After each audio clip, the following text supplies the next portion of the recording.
Shalom Aizers. Shalom. Selamat hari Minggu.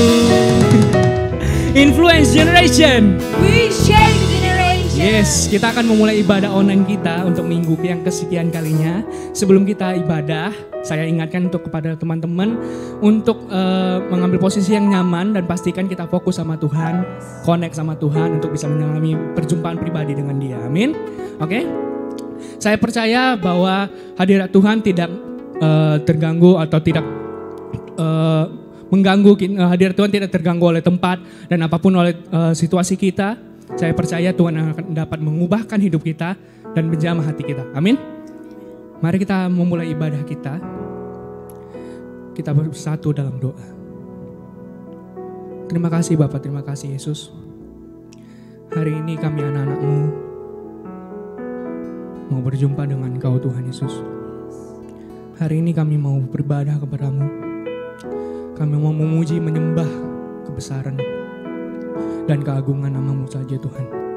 Biarpun apapun yang kami lakukan saat ini, minggu ini, bila itu bisa kami buat untuk menghormati nama-Mu saja Tuhan Yesus. Terima kasih Bapak, terima kasih Yesus. Sertai kami Tuhan Yesus, dimanapun kami berada, jamah hati kami, jamah hidup kami Tuhan.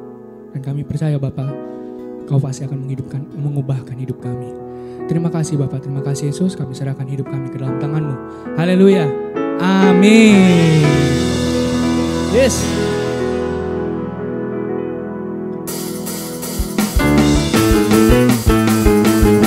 Mari kita berikan tepuk tangan buat Tuhan. Haleluya.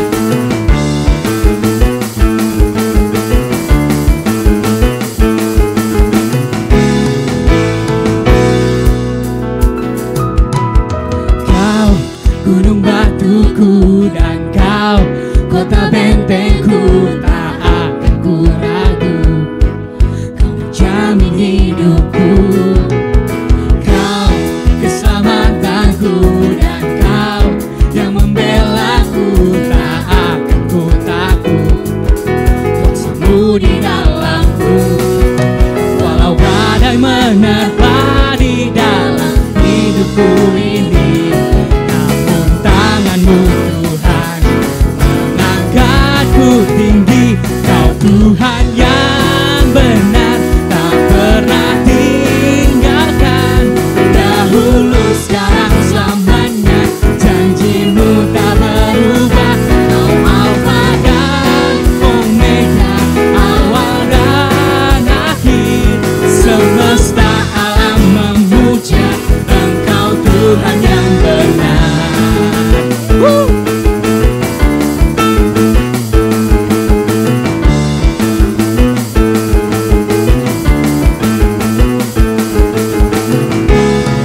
Mari sama-sama katakan,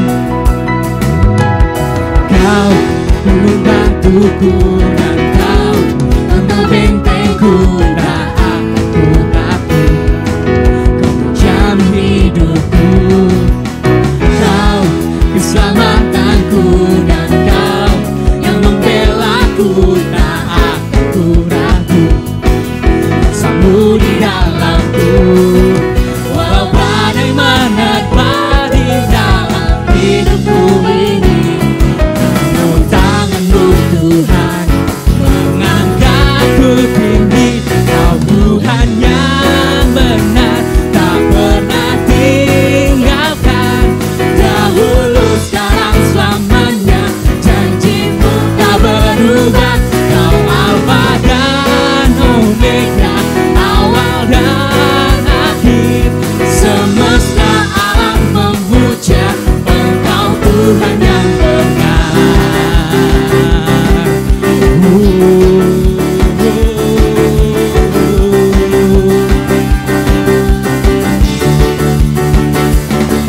yeay.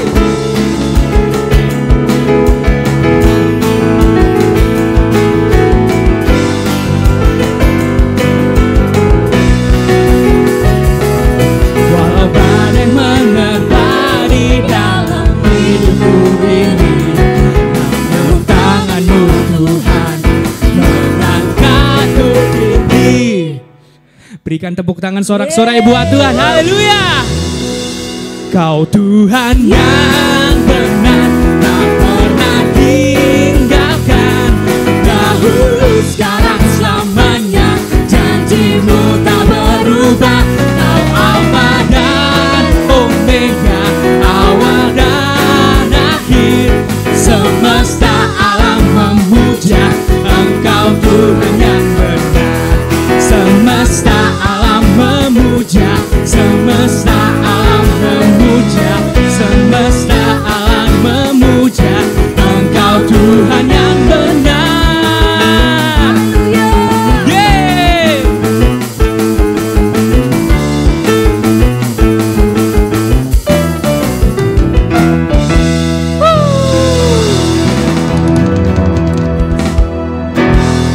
Mari kita masuk dalam hadirat Tuhan lebih lagi.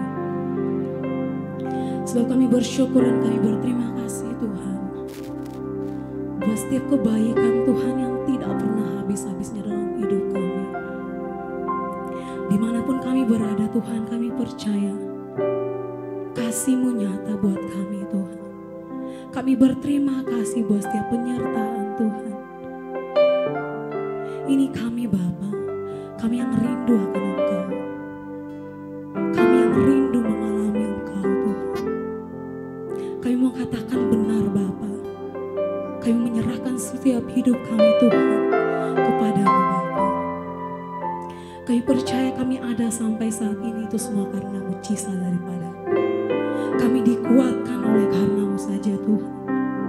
Ajari kami terus untuk mengalami Engkau. Ajari kami Tuhan untuk terus rindu akan Engkau. Kami percaya urapan-Mu nyata dimanapun kami berada saat ini Tuhan. Mari sama-sama saudara, anak muda, Influence Generation, kita sembah Tuhan kita. Kita angkat pujian kita bagi Tuhan.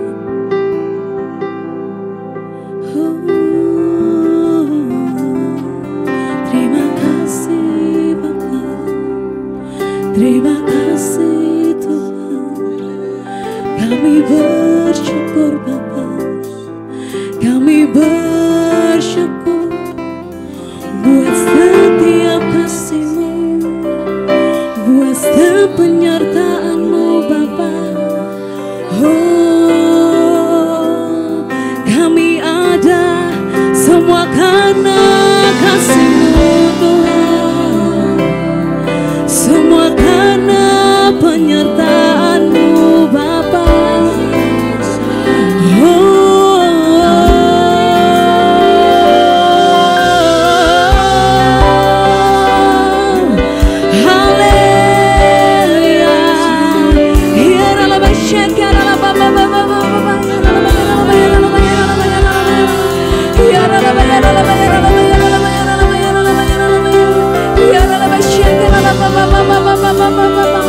Mari angkat setiap pujian bagi Raja kita.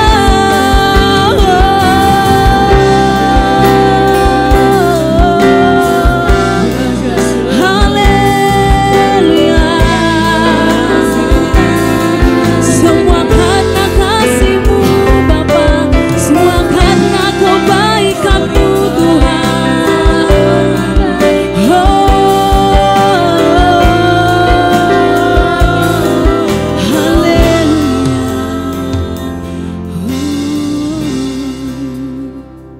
Terima kasih Tuhan, terima kasih Bapa.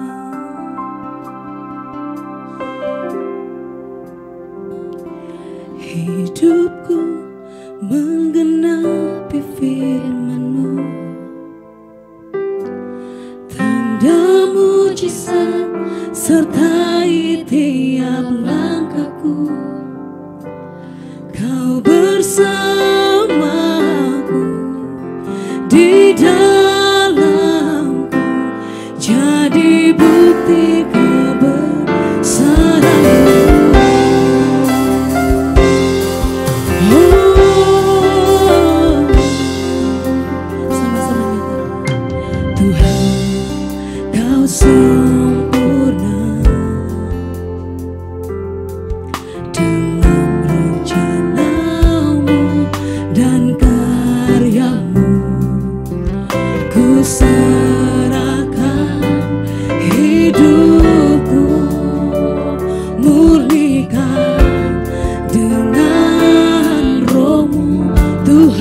sempurna, Tuhan kau sempurna dalam rencanamu dan karyamu. Ku serahkan hidupku, murnikan dengan rohmu. Hidupku menggenapi firman-Mu,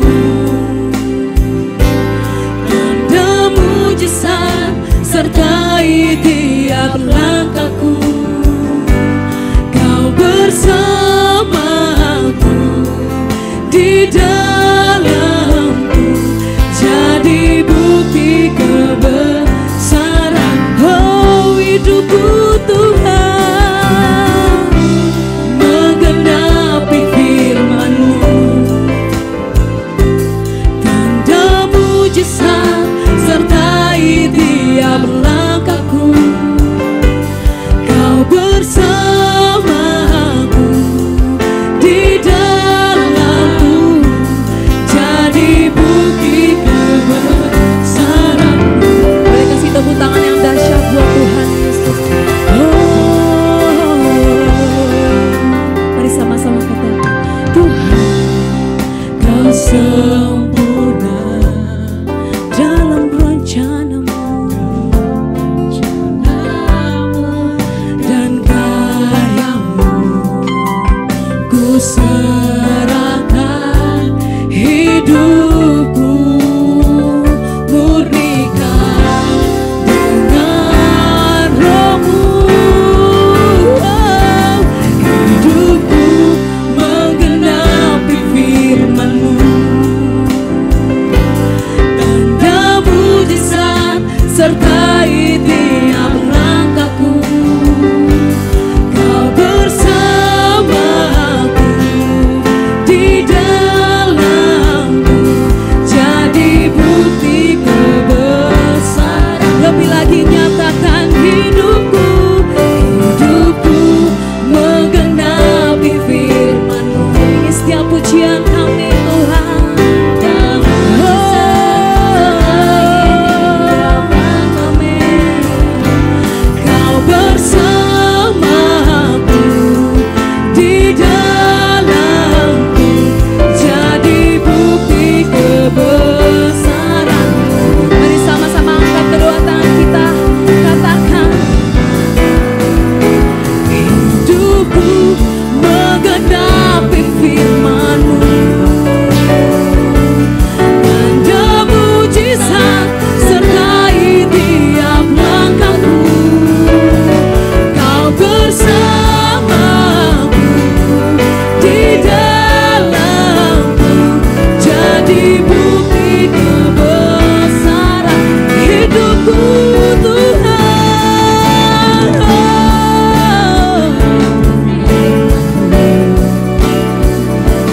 Tanda mujizat sertai tiap langkahku.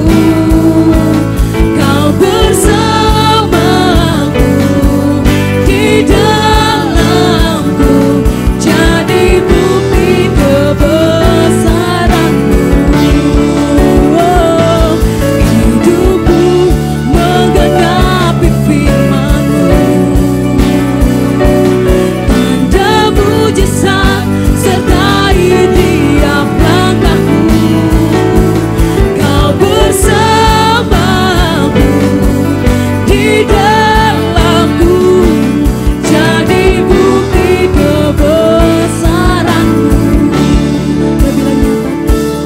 Hidupku menggenapi firman-Mu. Amin. Tanda mujizat sertai tiap Engkau yang sertai setiap langkah kami Tuhan. Bersamaku di dalamku, jadi bukti kebesaran. Lebih lagi nyatakan dengan iman, hidupku menggenapi firman-Mu, tanda mujizat sertai tiap langkahku. Kau bersamaku di dalamku, jadi bukti kebesaran-Mu. Hidupku Tuhan, hidupku menggenapi firman-Mu. Tanda mujizat sertai tiap langkah kami Tuhan. Kau bersamaku di dalamku, jadi bukti kebesaran. Oh, hidupku Tuhan, menggenapi firman-Mu. Tanda mujizat sertai tiap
disembah.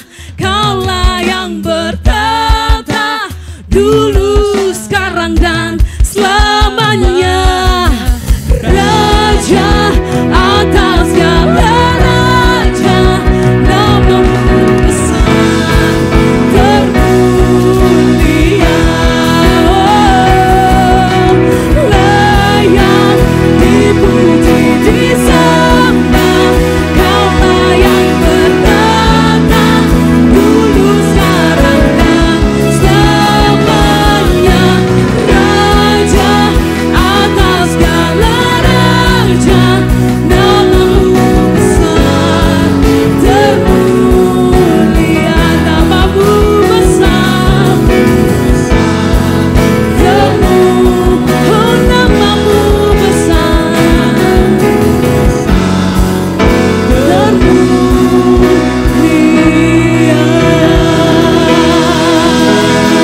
Haleluya.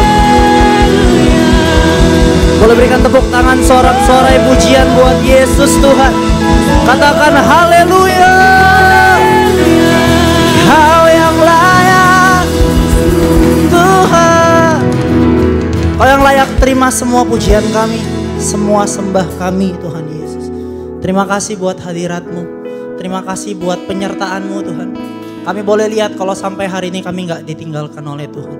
Kami boleh lihat apapun keadaan dunia, kami tahu Tuhan kami Tuhan yang ajaib. Kami tahu Tuhan kami yang pegang erat tangan kami Tuhan Yesus. Kami bersyukur dan kami bangga punya Tuhan yang luar biasa. Tuhan, sebentar kami akan dengarkan, duduk diam dengarkan firman-Mu Tuhan Yesus. Tuhan, biarlah kebenaran itu sendiri yang berbicara kepada kami Tuhan Yesus. Biarlah bukan dengan pemikiran manusia, bukan dengan kekuatan hikmat manusia, akal budi manusia, tapi betul-betul ini adalah kuasa Roh Kudus yang berbicara melalui kebenaran firman-Mu Tuhan. Biarlah firman ini boleh menegur kami, boleh mendewasakan kami, boleh menyentuh hati kami, dan membuat kami mengalami pertumbuhan akal budi Tuhan. Urapi hamba-Mu Tuhan, cara hamba menyampaikan terbatas, pengetahuan hamba terbatas, tapi hamba tahu ada kuasa yang tidak terbatas yang bisa berbicara pada setiap kami Tuhan. Dimanapun kami berada saat ini, kami percaya kuasa-Mu sempurna Bapa. Terima kasih Bapa, kami siap untuk dengarkan firman Tuhan di dalam nama Tuhan Yesus. Teman-teman yang di rumah boleh sama-sama katakan amin. Haleluya. Shalom teman-teman. Selamat pagi, selamat siang, selamat sore, selamat malam, jam berapapun teman-teman sedang menonton ibadah ini. Puji nama Tuhan. Saya percaya Tuhan sangat baik dan kita semua bisa merasakan hadirat Tuhan dan kemurahan Tuhan dimanapun kita berada. Amin. Kita masuk di minggu kedua di bulan Mei tahun 2020. Kita masuk ke tema baru dari gereja kita, yaitu bertumbuh dewasa. Kita masuk dalam tema baru sekali lagi, yaitu bertumbuh dewasa. Nah teman-teman, bertumbuh dewasa berbicara tentang pertumbuhan rohani kita, bukan cuma tentang fisik kita. Dan hari ini saya akan membahas tentang tema bertumbuh dewasa yang akan bisa kita relate ke kehidupan kita sehari-hari.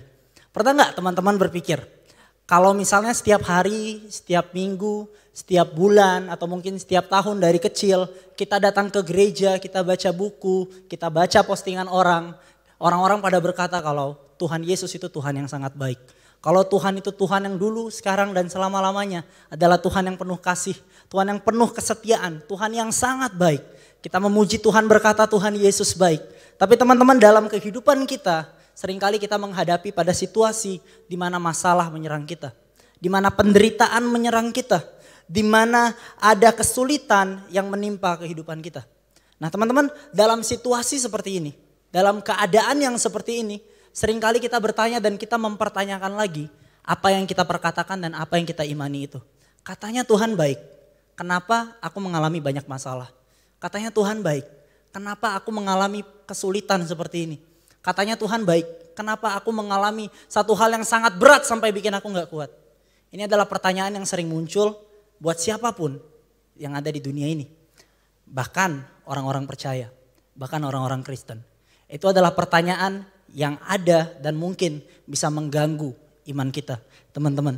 Nah, bukannya kita mempertanyakan, tapi akan ada perasaan yang selalu muncul ketika masalah datang. Saya percaya masalah gak bisa dihindari oleh siapapun yang ada di dalam dunia ini. Dan kesulitan dan penderitaan mungkin mengikuti orang-orang yang terkena masalah itu. Tapi ketika kita bertanya, di mana Tuhan? Di mana Tuhan? Katanya Tuhan sangat baik. Saya berdoa, semoga ketika ada perasaan yang bertanya seperti itu akan membuahkan satu pertumbuhan iman kita. Mungkin kita bisa bertanya-tanya, tapi saya percaya Tuhan sangat baik sampai Dia bisa menyertai kita dan Dia akan membukakan mata kita. Maka hari ini teman-teman, kita akan membahas satu topik yang mungkin agak jarang dibahas.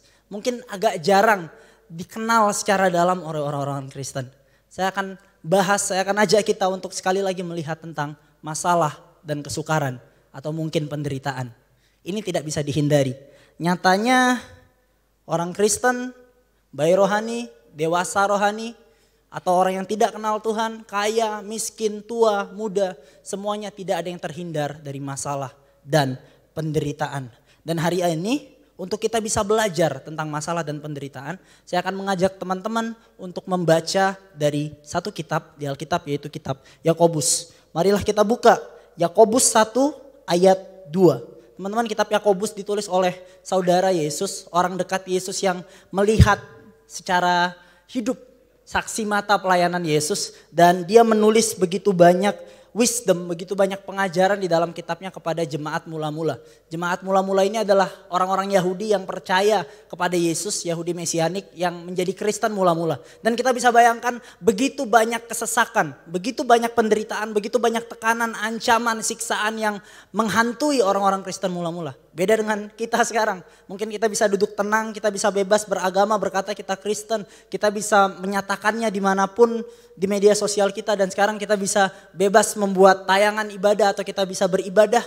Mungkin ada beberapa tekanan, tapi tekanan yang dialami oleh jemaat mula-mula itu jauh lebih berat. Ini dihadapkan dengan nyawa. Maka dari itu saya merasa kitab Yakobus adalah kitab yang cukup pas, yang sangat pas maksud saya untuk kita bisa membicarakan tentang masalah dan penderitaan. Mari kita baca yang pertama. Yakobus 1 ayat 2. Demikianlah firman Tuhan. Saudara-saudaraku, anggaplah sebagai suatu kebahagiaan apabila kamu jatuh ke dalam berbagai-bagai pencobaan. Wow, ini adalah satu ajakan untuk kita mengubah cara kita melihat masalah dan kesukaran. Kita mungkin bisa berpikir, Tuhan, aku kan udah melakukan ini itu. Tuhan, aku kan udah pelayanan. Aku kan udah rajin saat teduh, aku kan udah bayar perpuluhan, aku kan udah ini itu dan aku udah dipakai Tuhan secara luar biasa. Tapi kenapa masalah masih datang kepada kita? Kenapa kesukaran masih datang kepada kita? Dan hari ini firman Tuhan berkata kepada kita, saudara-saudaraku, anggaplah sebagai suatu kebahagiaan apabila kamu jatuh ke dalam berbagai-bagai pencobaan. Ini adalah ajakan yang pertama dari firman Tuhan, agar kita bisa bertumbuh dewasa melalui semua masalah dan kesukaran. Yang pertama, pola pikir yang harus kita ubah adalah ini pola pikir baru. Masalah dan kesukaran, kata firman Tuhan, itu bisa membawa sukacita. Ini hal yang sangat bertentangan mungkin. Di mana bisa kita bilang kalau ada masalah, ada kesukaran, itu bisa ada yang namanya sukacita. Ini paradoks teman-teman. Paradoks ya, ada dua kata artinya berlawanan tapi itu dua-dua sama-sama benar. Ini paradoks yang mungkin membingungkan bagi dunia. Ini pandangan yang terdengar aneh. Gimana bisa kalau kita ditimpa pencobaan, dan lihat di sini dikatakan kalau kita ditimpa berbagai-bagai pencobaan. Bukan cuma satu, berbagai-bagai pencobaan. Tapi firman Tuhan katakan masalah dan kesukaran, cobaan itu harus kita anggap sebagai sesuatu yang membawa sukacita. Saya nggak tahu saya sedang berbicara kepada siapa. Mungkin ada teman-teman yang menghadapi masalah yang cukup berat. Sekarang dunia lagi ngadapin masalah cukup berat. Ada pandemi COVID di mana-mana dan kita sering mempertanyakan kenapa ini bisa terjadi. Atau mungkin ada masalah lain. Atau mungkin teman-teman sekarang lagi dihadapkan sama masalah di keluarga, di ekonomi, di kuliah. Banyak anak-anak muda yang sekarang terkena gangguan di mentalnya. Ada yang berjuang dengan depresi, ada yang berjuang dengan hubungan dengan orang lain. Dan saya tidak tahu bagaimana keadaan saudara. Tapi hari ini coba kita ajak jiwa kita, tubuh kita, roh kita untuk connect sama Tuhan. Sehingga firman itu berbicara. Pertanyaannya, gimana caranya masalah dan kesukaran itu membawa sukacita kepada kita? Mari kita lihat ayat berikutnya. Yaitu Yakobus 1 ayat 3-4. Kita baca bersama-sama. Sebab kamu tahu bahwa ujian terhadap imanmu itu menghasilkan ketekunan. Dan biarkanlah ketekunan itu memperoleh buah yang matang. Supaya kamu menjadi sempurna dan utuh dan tak kekurangan satu apapun. Nah, saya akan bacakan dari terjemahan Indonesia sehari-hari atau terjemahan sederhana Indonesia. Mungkin ini akan memberikan kita pandangan yang lebih jelas. Saya akan bacakan Yakobus 1 ayat 4 dari kitab terjemahan TSI. Jadi biarlah kita semakin kuat untuk bertahan supaya kita semakin dewasa dan semakin diperlengkapi dengan tidak kekurangan apa-apa secara rohani.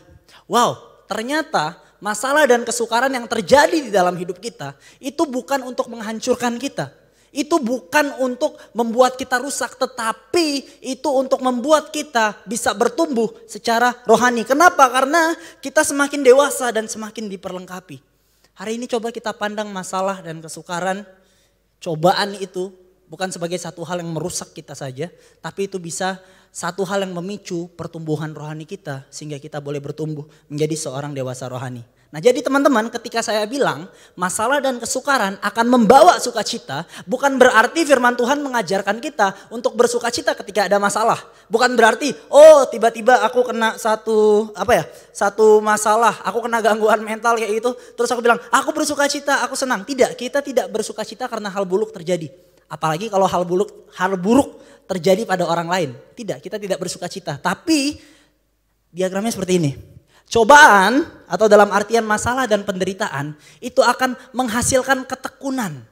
Kalau nggak ada cobaan, itu mungkin ketekunan kita nggak akan dihasilkan. Cobaan itu akan mendatangkan ketekunan dan kemudian itu akan menghasilkan sukacita. Dan ini adalah ciri dari kedewasaan rohani. Jadi hari ini coba pandang cobaan sebagai satu hal yang akan membawa kita menjadi orang yang semakin tekun, yang semakin kokoh dalam iman kita. Amin, teman-teman. Jadi bukan bersukacita karena hal buruk, tapi karena apa yang dibawa oleh cobaan itu. Dan dampaknya itu seperti apa. Ini yang membuat kita sukacita karena ada potensi besar untuk kita bisa berbuah. Kalau orang sudah bertumbuh dewasa, mereka pasti akan berbuah, buah-buah roh. Amin. Nah ini berarti kita harus tahu kalau pengalaman-pengalaman kita itu yang buruk itu bisa membawa kita pada pertumbuhan rohani. Saya mau katakan itu bukan masalah seberapa banyak pengalamannya teman-teman. Ada orang yang experience-nya banyak tapi kalau dia tidak bisa mengambil pelajaran dari pengalaman itu, maka itu sia-sia. Bukan seberapa banyak pengalaman tapi seberapa banyak pelajaran, seberapa banyak ketekunan yang muncul dari pengalaman-pengalaman itu. Ini luar biasa. Tuhan Yesus dia kalau misalnya dalam proses keselamatan itu ada justification, sanctification, glorification. Ketika kita justified, ketika kita dibenarkan, ketika Tuhan Yesus mati menanggung dosa-dosa kita, kita dibenarkan oleh Tuhan. Tapi belum selesai, kita nggak langsung jadi dewasa, ada proses sanctification. Dan hal ini muncul dalam proses sanctification. Tuhan mengerjakan keselamatan di dalam kita. Tuhan mengerjakan kekudusan di dalam hidup kita. Tuhan mau membuat kita jadi sempurna. Kita awalnya nggak utuh, kita awalnya rusak, tapi Tuhan mau sempurnakan. Dan caranya bagaimana? Melalui masalah, melalui cobaan. Itu sangat mungkin terjadi. Kita harusnya bersuka cita karena Tuhan sedang mengerjakan sanctification di dalam kehidupan kita. Ujungnya apa? Glorification, dipermuliakan. Menjadi serupa dengan Kristus. Itulah yang membuat kita sangat bersuka cita. Nah jadi bagaimana detailnya sebenarnya masalah dan cobaan ini membuat kita bersuka cita, membuat kita dewasa. Nah kita harus ubah pola pikir kita selain tadi masalah dan cobaan, masalah dan kesukaran itu membawa sukacita. Tapi yang kedua kita juga harus ingat kalau masalah dan kesukaran itu bisa melatih kita. Katakan amin. Amin. Mari kita baca ayat 5 dan ayat yang ke-8. Kita baca bersama-sama 1, 2, 3. Tetapi apabila di antara kamu ada yang kekurangan hikmat, hendaklah ia memintakannya kepada Allah, yang memberikan kepada semua orang dengan murah hati dan dengan tidak membangkit-bangkit, maka hal itu akan diberikan kepadanya. Ayat berikutnya, hendaklah ia memintanya dalam iman dan sama sekali jangan bimbang. Sebab orang yang bimbang sama dengan gelombang laut yang diombang-ambingkan kian kemari oleh angin. Ayat 8, orang yang demikian janganlah mengira bahwa ia akan menerima sesuatu dari Tuhan. Sebab orang yang mendua hati tidak akan tenang dalam hidupnya. Itu ayat 7 dan ayat yang ke-8. Nah yang kita perlukan ketika menghadapi masalah dan kesukaran itu adalah untuk meminta hikmat kepada Tuhan. Ayat ini katakan mintalah hikmat dari Tuhan. Tuhan mau melatih kita, maka kita dengan rendah hati, dengan kokoh kita harus minta, Tuhan aku minta kekuatan daripada Tuhan. Karena untuk menghadapi dan mengerti semua ini tidak bisa dengan akal manusia. Akal kita akan selalu menyalahkan Tuhan. Tapi ketika kita minta hikmat dari Tuhan, kita akan tahu, kita akan mendapatkan kekuatan, kita akan mendapatkan tuntunan untuk kita bisa melewati semua masalah dan kesukaran itu. Karena Tuhan sangat murah hati akan hikmat. Hikmat ini membuat kita bisa memilih untuk percaya ketimbang khawatir. Tuhan mau kita untuk meminta hikmat dan tidak bimbang serta tidak mendua hati. Tuhan mau mengajar dan melatih kita. Kalau teman-teman ingat tahun lalu saya pernah menyampaikan satu sharing firman Tuhan di ibadah kita. Yang saya beri judul bukan gampangan, diambil dari Ibrani 12 ayat 11. Di situ dikatakan bagaimana Tuhan sebagai Bapa yang baik menghajar anak-anaknya. Karena dia ingin anak-anaknya bertumbuh dan tidak rusak. Anak-anaknya tidak jatuh dalam kebinasaan. Nah, saya akan ajak kita untuk flashback sedikit dan ini akan memberikan kita gambaran yang lebih jelas bagaimana Tuhan sedang melatih kita. Mari kita buka Ibrani 12 ayat 11. Ibrani 12 ayat 11 dikatakan demikian. Memang tiap-tiap ganjaran pada waktu ia diberikan tidak mendatangkan sukacita tetapi duka cita. Hal-hal yang Tuhan berikan kadang-kadang tidak membuat kita langsung bersuka cita, tapi bisa aja duka cita yang sementara. Lanjut, tetapi kemudian ia menghasilkan buah kebenaran yang memberikan damai kepada mereka yang dilatih olehnya. Jadi hal-hal yang mungkin membuat kita berduka cita, membuat kita sedih, membuat kita gelisah, mungkin agak membuat kita stres, bingung, itu sebenarnya kita sedang dilatih oleh Tuhan untuk menghasilkan buah kebenaran. Highlight kata dilatih di situ. Setelah saya telusuri, kata dilatih di sini dalam bahasa aslinya itu adalah gegymnasmenois, Greek ya, gegymnasmenois yang yang kata dasarnya itu adalah gimnasdo. Gimnasdo ini artinya adalah training expose atau secara harafiah berlatih telanjang. Bukan telanjang secara harafiah tapi lebih ke arah kita expose. Kita terlihat ketika kita berlatih. Nah kata gimnasdo ini ke depan adalah kata dasar dari kata bahasa Inggris gymnasium. Atau gym yang kita kenal sekarang. Tempat berlatih, tempat kita berolahraga. Artinya apa? Artinya ketika Tuhan melatih kita, dia sedang memasukkan kita ke dalam satu tempat atau satu masa di mana dia melakukan proses gimnasdo ini. Nah, saya akan ibaratkan ini seperti sebuah gym. Mungkin teman-teman ada yang mendaftar gym dan tidak selesai karena tidak konsisten keluar kayak gitu. Atau ada temannya yang berhasil fitness sampai badannya kotak-kotak dan segala macam. Tapi kita bayangkan saja sebuah gym ya. Sebuah gym, gymnasdo. Kita ilustrasikan sebagai sebuah gym.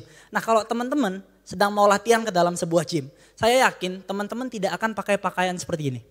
Teman-teman gak akan pakai pakaian yang rapi kayak mau ke gereja atau kayak mau ke acara formal. Atau mungkin pakaian sehari-hari kita gak akan bisa pakai itu.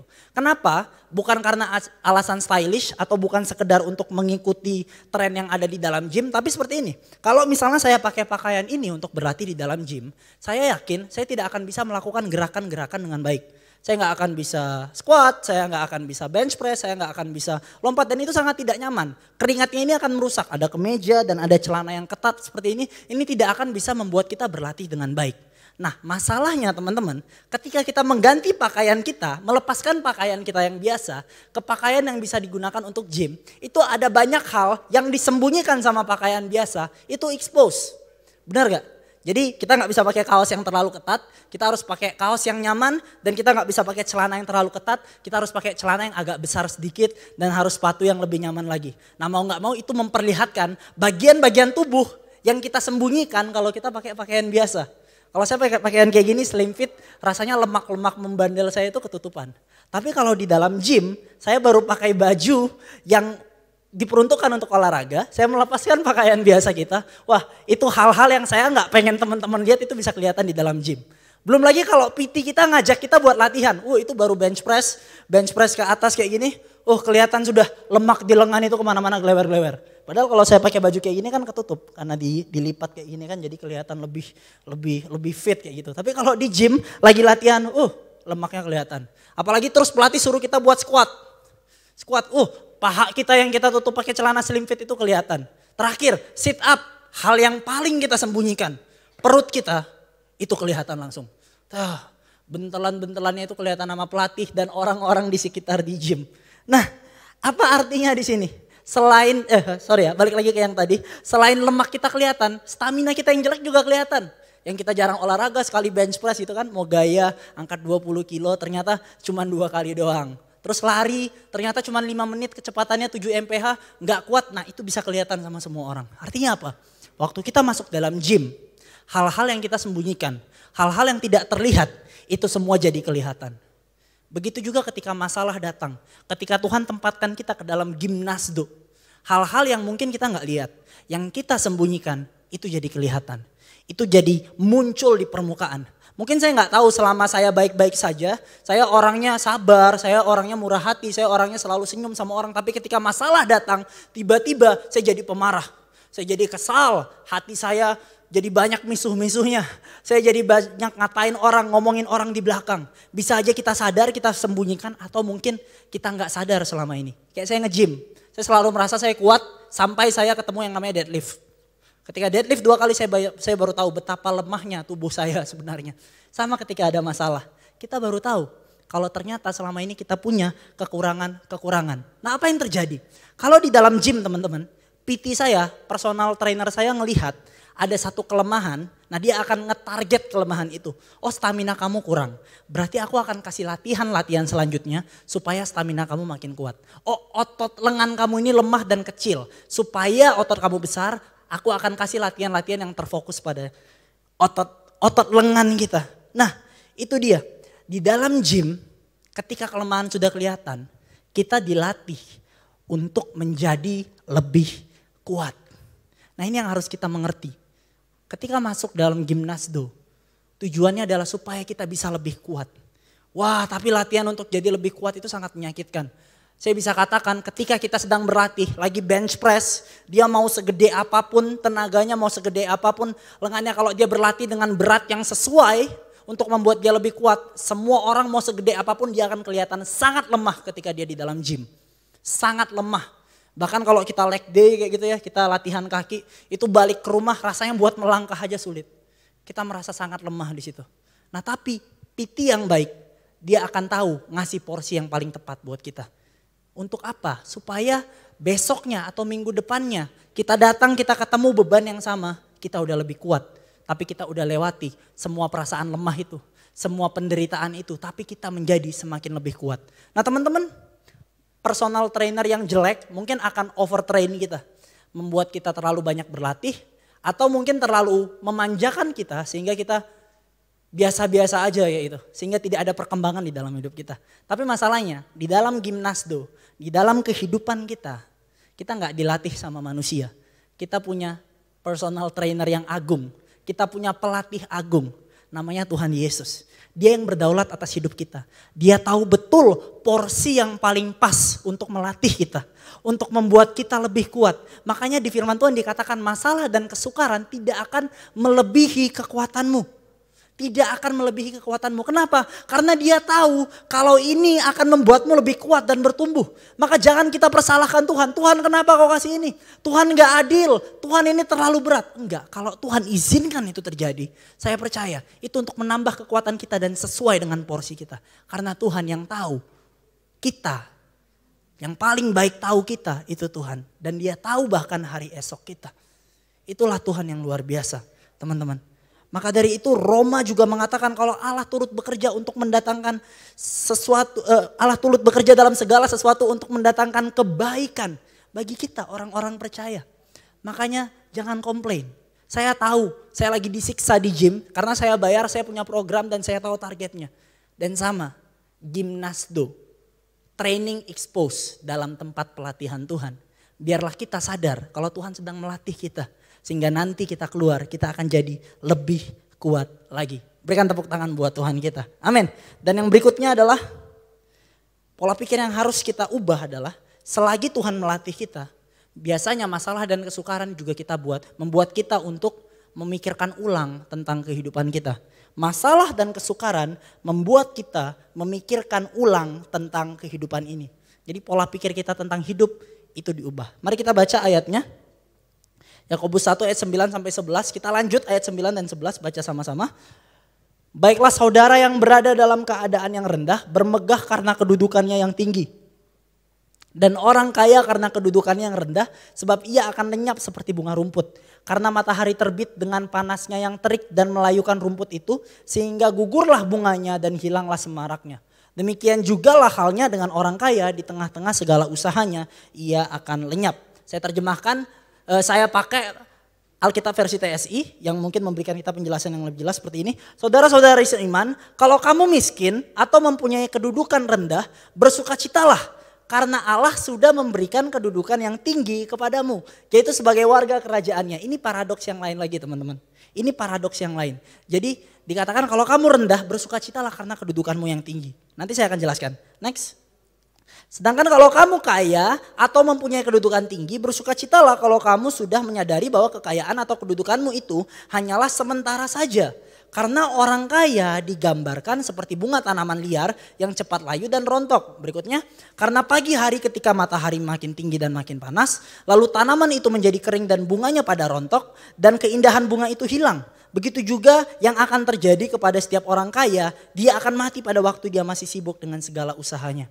Nah ini menandakan, mengajarkan, menegur kita.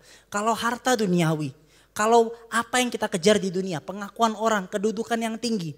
Kalau misalnya kita lagi direndahkan tapi kita di dalam Tuhan, kita harus ingat. Kalau sebenarnya kita dalam posisi yang tinggi. Harta duniawi, segala kemewahan hidup itu tidak menentukan posisi kita. Harusnya ketika kita rendah di dunia, kita bersukacita karena kita tahu kedudukan kita yang tinggi. Nah di TSI dikatakan kalau kita miskin, kita harus sadar kita kaya di dalam Tuhan. Tapi kalau kita kaya pun, saya tidak mengatakan kaya itu salah. Kalau itu panggilan Tuhan, saya percaya Tuhan akan genapi rencananya. Tapi kalau kita kaya, kita harus sadar. Sadar apa? Kalau kekayaan kita itu akan sia-sia. Dan kita harus sadar kedudukan kita itu sebenarnya sangat rendah di hadapan Tuhan. Kita nggak ada apa-apanya.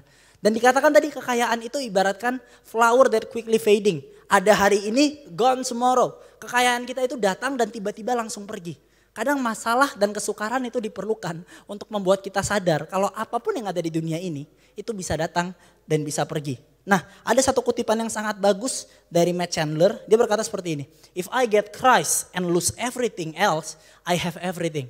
Kalau saya punya Kristus dan saya kehilangan segala-galanya, saya punya segalanya. But if I get everything and I don't have Christ, I've lost everything. Kalau saya dapat segala-galanya di dunia, tapi saya kehilangan Kristus, saya nggak punya apa-apa lagi. Nah, John Calvin juga pernah ngomong, I gave up everything and I earned Christ. What do I found? Everything. Aku relakan segalanya dan aku nemukan Kristus. Apa yang aku temukan?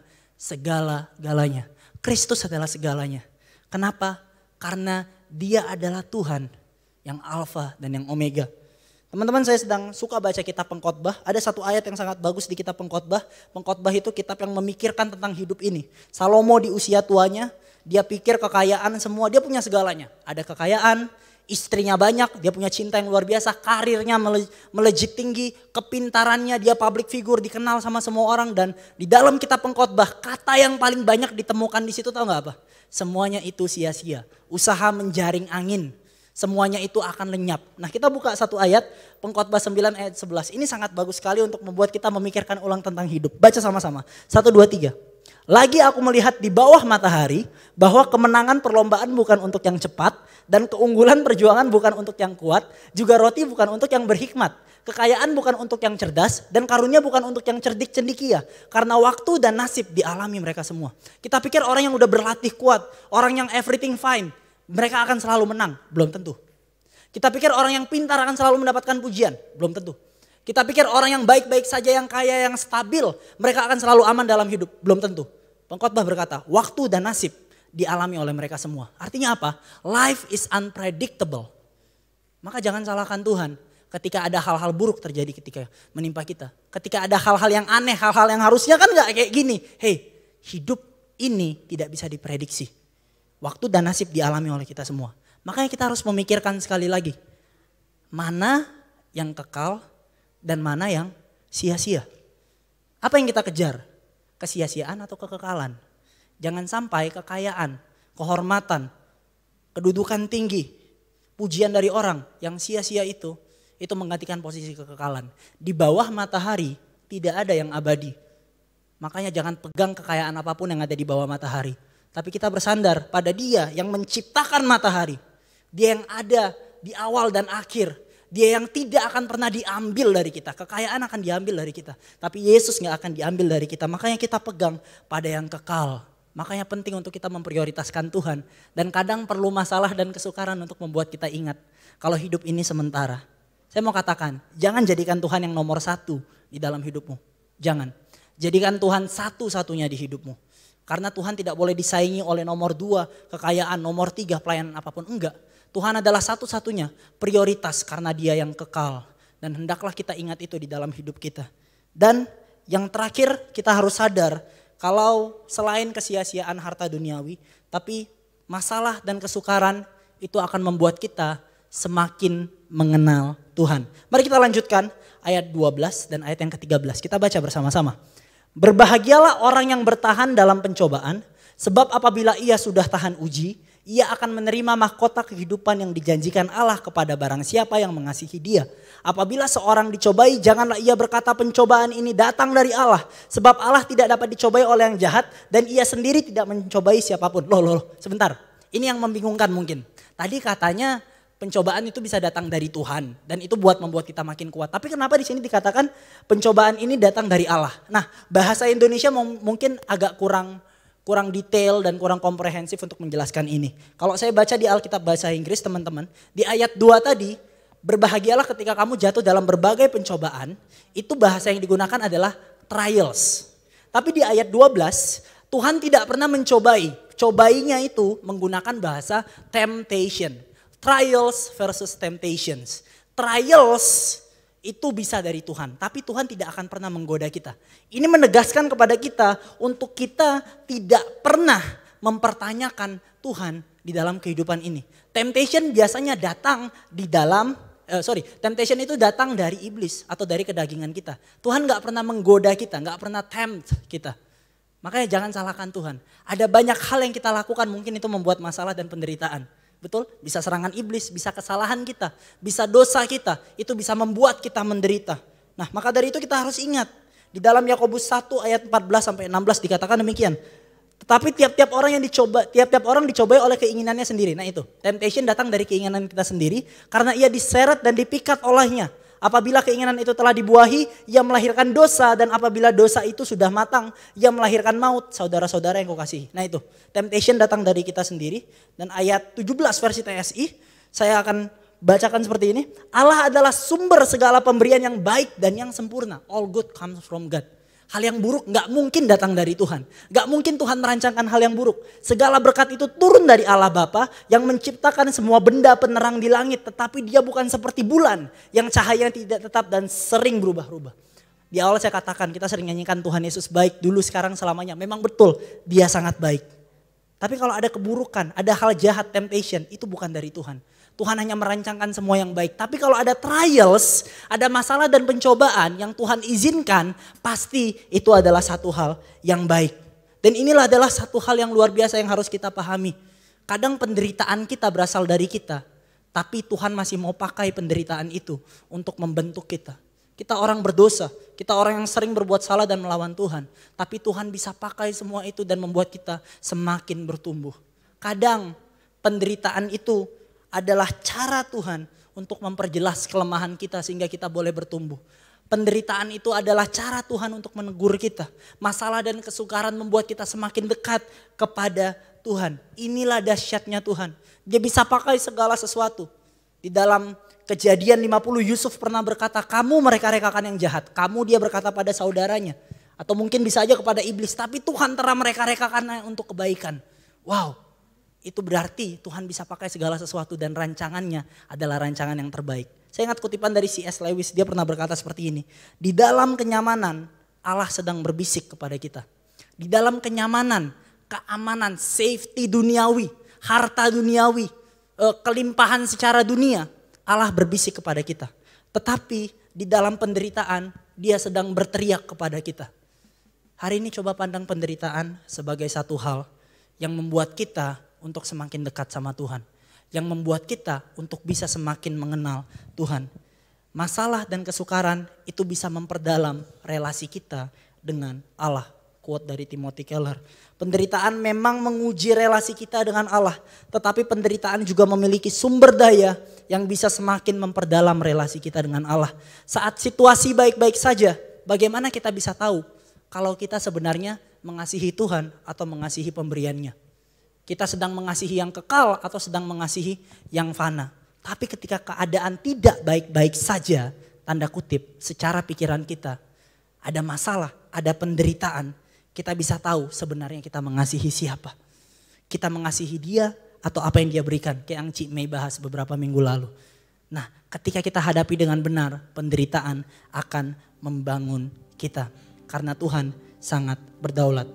Kita baca ayat yang terakhir, Yakobus 1 ayat 18 versi TSI. Ini alasannya kenapa penderitaan bisa Tuhan pakai dan bagaimana Tuhan bisa mengubah kita menjadi semakin bertumbuh dewasa. Kita baca sama-sama dengan iman kita. 1, 2, 3. Sebagai contoh pemberian yang sempurna itu, Allah sudah memilih kita untuk menerima kelahiran baru melalui berita keselamatan. Amin. Yang benar dari Dia, supaya kita yang percaya akan berita itu menjadi umat kepunyaan Allah yang istimewa. Inilah berita keselamatan, the gospel, Injil Yesus Kristus, yang jadi pedoman, yang jadi dasar dari dalam hidup kita. Kalau segala penderitaan kita sebenarnya sudah ditanggung sama Tuhan. Berita keselamatan, penderitaannya yang memampukan kita. Saya gak bisa bayangkan teman-teman, seberapa berat pun kita, tapi coba kita ingat Yesus. Penderitaan yang dia alami, tidak ada yang pernah mengalami penderitaan Yesus. Dia ditinggalkan sama Bapa. Dia merasa sendiri, dia disiksa, dia kena tekanan mental, dia difitnah, dia gak salah apa-apa, dia yang paling sempurna. Taurat aja gak pernah dipatahkan sama dia. Dia difitnah, dia dipersalahkan. Kita yang berdosa, kita difitnah aja udah bete. Tapi Tuhan Yesus yang gak pernah bikin salah sekalipun, dia dipersalahkan dan dia menanggung hukuman yang dasar tuduhannya di pengadilan adalah fitnahan. Dan di situ dia merasakan keterpisahan dari Bapa, sehingga kita gak perlu merasakan penderitaan yang berat. Saya mau katakan, kalau kita menderita sekarang, Yesus menderita lebih berat dari kita. Ibrani berkata tidak sampai mencucurkan darah. Penderitaan yang kita alami, masalah kesukaran yang kita alami sekarang, masih ada Tuhan bersama kita. Masih ada orang-orang di sekitar kita. Dan biarlah kita pandang itu sebagai hal yang bisa membangun kita. Hal yang bisa membuat kita semakin mengenal Tuhan. Itulah kenapa kita berkata dia Bapa yang sangat baik. Dia Bapa yang tidak akan pernah meninggalkan kita. Masalah dan kesukaran adalah bagian dari perjalanan kita menjadi orang yang dewasa rohani. Masalah dan kesukaran dan penderitaan adalah berkat yang mendewasakan. Mari kita pandang itu sebagai sesuatu yang membawa sukacita, membuat kita tekun. Ingat, gimnasiumnya Allah, membuat kita semakin kuat. Teman-teman, kalau misalnya semua ini selesai, COVID selesai, apakah kita akan kembali kepada kehidupan kita yang normal? Belum tentu. Banyak hal yang berubah. Kita mungkin semakin was-was, ada new normal yang akan kita hadapi. Saya mau tanya lagi, apakah setelah semua ini selesai, masalah selesai, apakah kita tidak akan menghadapi penderitaan, masalah dan kesukaran lagi? Enggak, belum tentu. Tapi saya percaya karena Tuhan adalah Bapa yang baik dan dia mengizinkan dan dia berdaulat, maka apapun yang terjadi besok, saya percaya kita akan keluar lebih kuat dari sebelumnya. Kita akan keluar lebih dewasa dari sebelumnya. Sehingga kita sadar apapun yang terjadi di esok hari, apapun yang terjadi di masa depan yang kita nggak tahu, kita siap dan kita terlalu berkata, kita percaya kalau Tuhan itu sangat baik. Tuhan itu luar biasa dan Tuhan tidak pernah meninggalkan kita. Tangan dia erat memegang kita. Saya nggak tahu masalah teman-teman, saya nggak tahu apa yang teman-teman hadapi, saya nggak tahu kekhawatiran apa, saya nggak tahu masalah dan penderitaan seperti apa, tapi kita semua sama-sama berjuang. Tapi saya tahu, Bapa tahu porsi yang dia berikan kepada anak-anaknya. Bahkan Bapa ikut melatih kita, berjalan bersama kita, gak pernah lepaskan kita. Sehingga apapun yang terjadi di esok hari, kita gak perlu takut. Dan kita tahu, kita semakin disempurnakan, semakin bertumbuh dewasa. Teman-teman, ada satu pujian lama yang menguatkan iman kita, iman saya khususnya hari-hari ini. Pujian ini berkata kita gak tahu apa yang terjadi di esok hari. Mungkin sekarang kita lagi menderita. Kita sekarang lagi menghadapi masalah yang begitu berat. Dan kita gak tahu apa yang terjadi besok. Tapi hey, Tuhan bangkit dan dia pegang hari esok. Bahkan dia ada di esok hari. Dia gak pernah tinggalkan kita. Dan kalau kita pandang semua masalah kita sebagai sesuatu yang mendewasakan, bukan menghancurkan, sesuatu yang mendewasakan. Kalau kita berespon benar, saya percaya apapun yang terjadi besok, kita gak tahu tangan Tuhan yang pegang. Amin. Mari kita renungkan firman Tuhan sambil kita angkat pujian ini. Thank you Jesus. Tak ku tahu kan hari esok, namun langkahku tegak, bukan surya ku harapkan, karena surya kan lenyap. Oh tiada ku gelisah akan masa menjelang. Ku berjalan serta Yesus, maka hatiku tenang. Banyak hal tak ku pahami dalam masa menjelang, tapi terang bagiku kini tangan Tuhan yang pegang. Mari dari awal sama-sama katakan pujian ini. Tak ku tahu kan hari esok, namun langkahku tegak, bukan surya ku harap, kami mau memegang pada apa yang kekal Tuhan. karena Kami gak berharap pada apapun yang ada di dunia ini. surya lenyap. Dan kami gak gelisah Tuhan. Apapun yang terjadi esok hari Gelisah atau di masa depan kami, Yes, Lord. masa menjelang. ini kekuatan kami. Katakan, ku berjalan serta Yesus, maka hatiku, oh banyak hal tak ku pahami dalam masa menjelang, tapi terang bagiku ini tangan Tuhan yang banyak hal tak ku pahami dalam masa menjelang, tapi terang bagiku ini tangan Tuhan yang pegang. Apapun masalah, apapun penderitaan, apapun kesukaran yang kita hadapi saat ini, saya nggak tahu detailnya gimana. Tapi saat ini saya percaya dengan iman, Tuhan menjamah kita, Tuhan menyentuh hati kita, Tuhan membangun jiwa kita, Tuhan memberikan ketenangan. Karena Dia sudah menderita untuk kita. Dia sudah relakan anaknya yang tunggal mengganti posisi kita. Dan Dia bangkit memberikan kita kemenangan. Artinya apa? Apapun yang terjadi di esok hari, kita gak bisa tahu. Tapi kita tahu karena Tuhan yang pegang hari esok dan Tuhan pegang tangan kita. Berarti kalau Dia izinkan apapun yang terjadi, Dia sedang membuat kita semakin kuat. Dia sedang membuat kita semakin bertumbuh dewasa. Dan terlebih dari itu, Dia rancangkan yang terbaik dan Dia gak pernah meninggalkan kita. Mari tundukkan kepala di tempat kalian masing-masing. Kalau ada masalah yang sangat berat bagi kalian, maka biar hari ini saya mau berdoa buat teman-teman.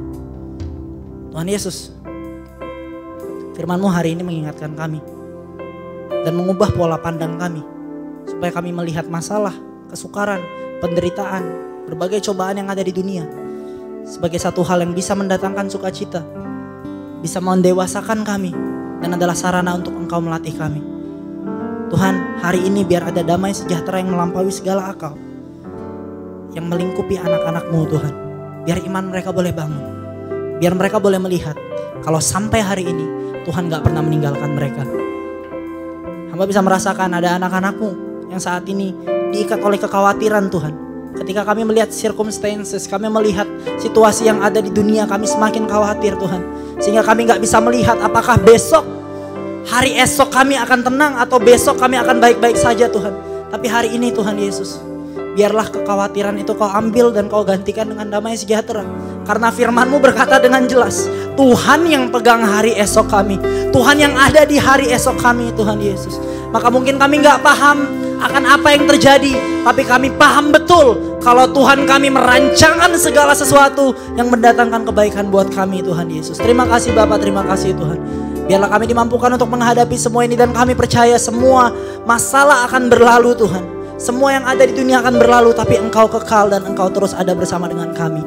Kau satu-satunya pengharapan kami Tuhan Yesus. Terima kasih Bapa, di dalam nama Tuhan Yesus Kristus. Mari bersama-sama angkat tangan kita, angkat pujian ini, katakan, banyak hal tak ku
menanti-nantikan Tuhan, Dia akan seperti Raja Wali yang terbang tinggi dengan kekuatan sayapnya.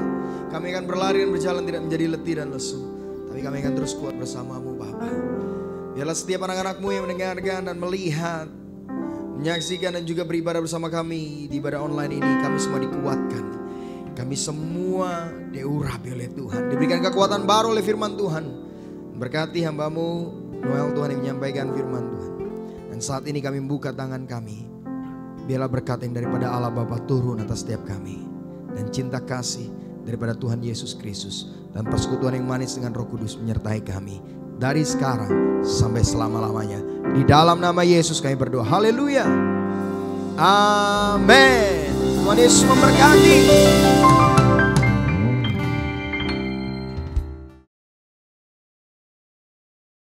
Sebelum teman-teman menutup video ini, ada beberapa pengumuman yang penting untuk diperhatikan. Yang pertama, kami mengucapkan selamat datang untuk teman-teman yang baru pertama kali bergabung dengan ibadah online kami. Bagi teman-teman yang rindu untuk bergabung dalam komunitas rohani kami di Advent Generation, silakan menghubungi nomor di bawah ini.